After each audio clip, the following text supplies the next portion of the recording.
There's one thing that separates those who stay stuck and those who succeed. And most people overlook it. What if the reason you're not where you want to be has nothing to do with your talent, intelligence, or even luck, but everything to do with this one thing? This is one. Now, by the end of this video, you'll understand what it is and how to apply it immediately. And it's been a game changer for my life. It's in the process of being an even bigger game changer in my life. So what are we talking about? What is that one thing that has made a difference or can make a difference in your life? It's the ability to take decisive action immediately. See, I think a lot of times we keep putting off what we can do right now, what we can do in the next few minutes, off until later in the day, or we may say, hey, I'll do that tomorrow, or I'll do that next week. But what happens? Does tomorrow ever come? Does later in the day hardly ever come? Does next week ever come with you fulfilling, keeping your word and doing that particular task? Oftentimes, no. I know in my life, I've set plenty of plans, I've set goals, I've set targets, I said I was going to do this, I have a to-do list. There's a number of things that didn't get done. And what did that leave me with? Frustration. What did that leave me with? Not being a man of my word to myself. At times, if it involved other people, trust. People know you have a good heart. You know, yeah, we've all heard this saying that God knows my heart, right? We'll say, okay, well, so-and-so knows my heart, and they'll be thinking about that. You are a good person. You have good intentions, but you don't execute as well or as consistently as you can, as you say you would. So how do we change that? We have to take decisive action. Not just action, but decisive action. Many people think they need more information. Many people think they need more more knowledge, which is knowledge. But in reality, we need execution. That's the difference between somebody like, say, a Michael Jordan. For those of you who remember Michael Jordan back in the day, or even a LeBron James. These guys put in time and practice into their craft. Why is it you can have what? I think it's like 400 basketball players, but a very, very small percentage of them are known as stars or superstars. LeBron James, Michael Jordan, they both fit in that stature as far as being superstars in their craft. Why? They took decisive action. They practice quite often more than most players who have been in the league during their eras. They took decisive action to strengthen themselves in certain areas where they were weak at, in basketball shooting, free throw shooting. Again, this is for those of you who are thinking in terms of sports, but you may have something else in mind. You may say, okay, I'm just a homemaker. No, you're not just a homemaker. You do make a difference in being at home. You can be a positive influence to create an environment that welcomes both family and friends, and sometimes or just acquaintances alike. So you're not just a homemaker. You're somebody special. You have the difference in making you have a power to make a big difference in an environment in a home. But you may know somebody who has not lived up to their talent, to lived up to their abilities. All they have to do is make a decision with what they know right now. We keep wanting more knowledge. I have a lot of books. I mean, a lot. I've been given books. I've purchased books over the years. I probably own 200-300 books.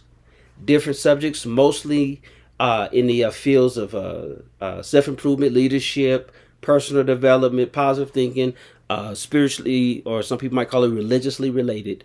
Those are predominantly the kind of books that I have that I love to read, the type of topics I'm interested in. But there are things I failed to execute. Michael Jordan became Michael Jordan because he decided to. LeBron James, I'm talking about them as far as being stars. Became LeBron James by putting time into their craft. Have you practiced putting time in to doing the thing you know you were supposed to do? The thing you said you was going to do. You promised your spouse, you promised your child, you promised yourself, you told your job, you told your business, whatever it is. This principle works no matter if you have $1 million in your bank account or $0 in your bank account. So it's not just a money thing, and it's really not just a specific type of industry or area thing. It's in any area. Okay, I already did that. Taking decisive action means you've been intentional. And that's something my coach is teaching me, my mentor is teaching me, has been teaching about. And this is where the power, this stuff works because we've already done it. If you wanted to learn a musical instrument and you did learn that instrument, say in 6 months or say in a year or a little longer, you was intentional. That means you decided not to do this one thing, that one thing, in order to do this one thing. You became intentional. You took decisive action. The question is how can we expand that in other areas of our lives? Is all it takes is a decision. Most people miss this for this particular reason. It's called the paralysis of analysis. That is, you get paralyzed. You have all this information and you trying to analyze what angle should I take? How long is it going to take? What equipment or knowledge or experience or skill set do I need? You spend all that time analyzing and it paralyzes you. It keeps you standing still, so to speak. And you're not progressing. You're not being proactive. You haven't even started right in that direction. So it's never going to get done if you don't start, right? Would you agree? Go and put it in the chat. Start now. Put it in the chat, in the comments. I say chat, but put it in the comments. Start now. What is it? Start whatever you can now. Start that project. Start that assignment. Start that task. Start talking. Start that relationship. Fill out that resume. Put your resume together. Fill out the application. Make that phone call. Whatever that may be. None of this is rocket science. It's just being responsible and being accountable to yourself. Sometimes you would need somebody else. And if you're doing weightlifting, it's called having a spotter. Okay, obviously in business or in sports and certain levels, it's called having a coach. If that's what you need, get it, or maybe both. But when you are paralyzed because you're analyzing everything, that means your overthinking is causing you not to act. It's called leading you to inaction. And come on, let's be real. That doesn't work on the job. That does not work on the business. But it also equally does not work in a household. It does not work in a relationship. If you're the kind of person who has become lazy or allowed yourself to be inactive for all the wrong reasons, I'm not talking about medical situations or health scares, or certain things you may want to do, you don't necessarily have a skill set to do. Do what you can do. Do what you already know to do. And you never know. Those steps can lead to other opportunities. So keep that in mind. One of the things that can also hurt us or cause us not to move forward is the fear of failure. That is, you want in the perfect moment. And the perfect moment never comes. Therefore, it stops your progress. I know what that is like. Do you really think that if Steve Jobs had waited to the perfect moment, I didn't say looking for the right season and all of that, but if Steve Jobs had waited to the perfect moment, do you really think that we would have the iPhone and the iPads? If Bill Gates had waited to the perfect moment, do you think we'd have Microsoft Windows? If Tiger Woods, if he had waited for the perfect moment, do you think we would have get the perfect moment to become pro and to do the things he did that led to that moment? Or his father had waited a year later when he was a little boy? Do you think we'd have the Tiger Woods that we now know him as to be? I mean, we can go down a list. We can go down a line. That's just in terms of business and athleticism and winning championships. But again, personalize it. Whatever that is for you, stop waiting for the perfect moment to make that decision and take decisive action and be intentional, because otherwise you're letting the time go by that you cannot get back. And then also there are times when you have to create a momentum. And that's what it is. It's energy. If the momentum is there, the opportunity for it, it's not promised to come back around. So sometimes you have to recognize the moment. It may be inconvenient. It may not seem like it's the right time for you, but it might be the moment. It might be the moment you needed to take that step. So you can take that exam and pass it. So you can pass that test. So you can get that degree or that certification. There's a number of things this absolutely works for. So don't wait for the perfect moment. This is one of my sayings. Now is the best time. Today is the best day. Why? Yesterday's gone. And tomorrow, as someone else said, is in the womb. I'll say it this way. Yesterday's in the tomb, tomorrow's in the womb. And then my saying, the best time is now, the best day is today. Why? You're not promised. So make the best of what you have right now. Some of us have had comfort zone syndrome. I know what that's like once again. Because you do what you feel comfortable doing. And you stay in that zone, even if it's painful, even if it's hurting, even if it hurts I don't want to use the term ego. If it hurts your ability to produce, if it hurts you psychologically, you thinking, man, I know I should get up and do this. I know I should do that. But you stay where you are because it's comfortable. It's comfortably uncomfortable. That stalls any progress. If you started something, it stalls progress because now you move back into what you feel is comfortable and better for you at that time. Or you don't start something simply because being a failure is familiar. It's uncomfortable, but it's familiar. So now you make the uncomfortable comfortable because it's familiar. And it leads you to other states of being, depressed, stress, frustration, whatever. And not only does it affect you, it affects those around you, those in your circle.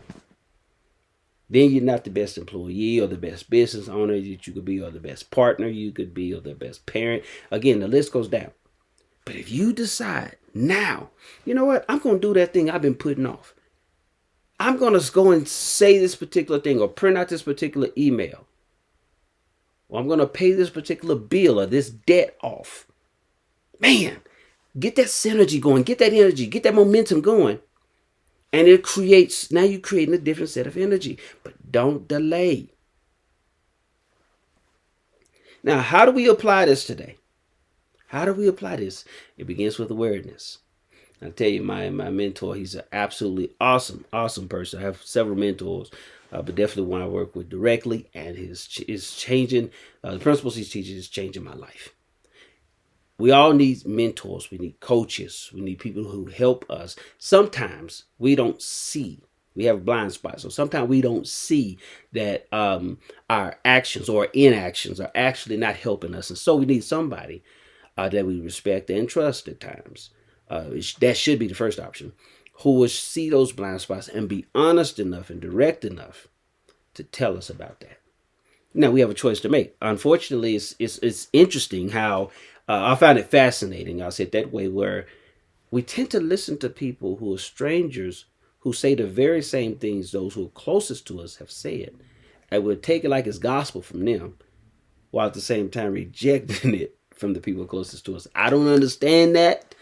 I have done it, and I'm an honest person about it.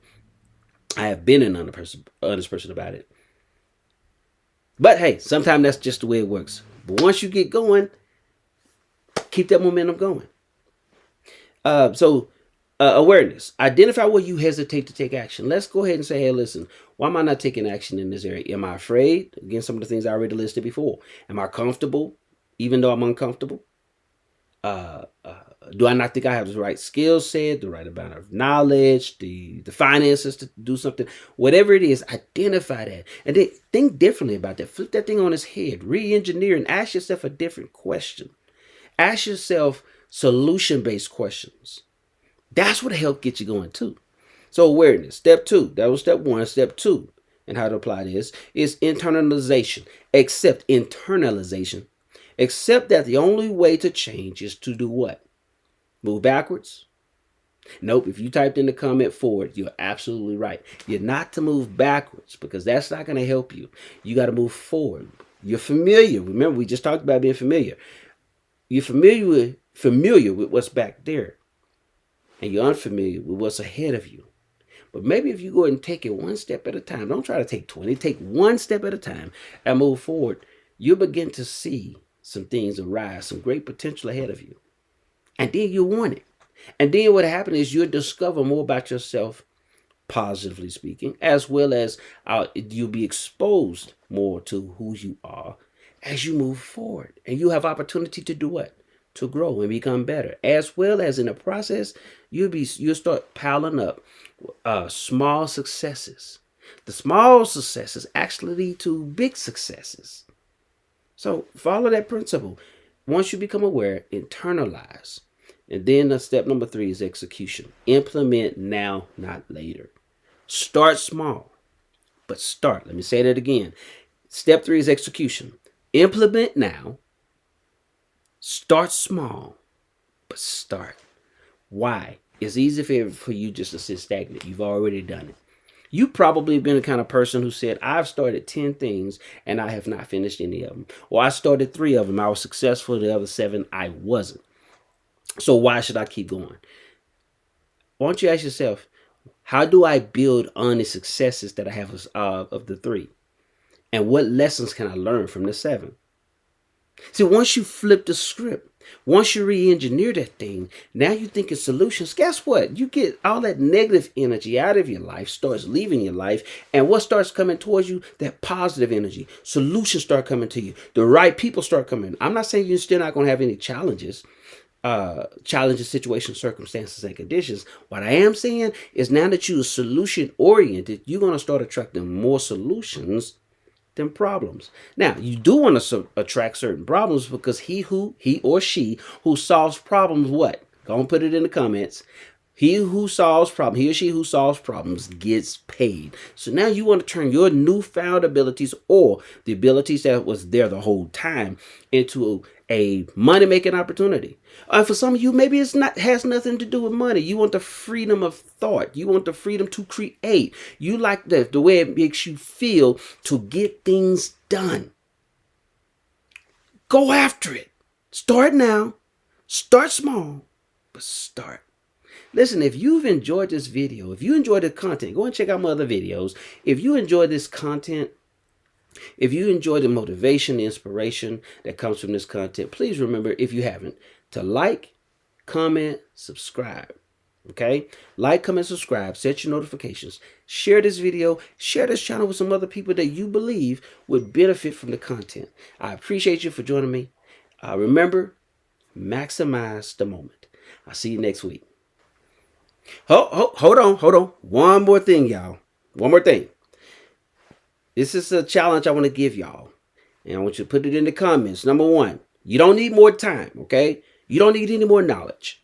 You need action. Go and type that in there. I need action. Take action. Take action. Number 2, pick one thing, and just one, that you've been delaying and take action on it in the next 24 hours. That's my challenge to you. I meant to say this in the first part of the video, before I concluded the video. Take action. Find that one thing, not 20, not even 5. If you are good at multitasking, that's one thing. But if that's been one of your weaknesses for now, take that one thing in the next 24 hours, get it done. And then let me know how you feel. Come back in the comments. Let me know how you feel after you completed that task. Lastly, again, share, comment, set your notifications so you'll be joining us next week. Share this video with somebody else and this channel. I appreciate you. Maximize the moment. I'll see you next week.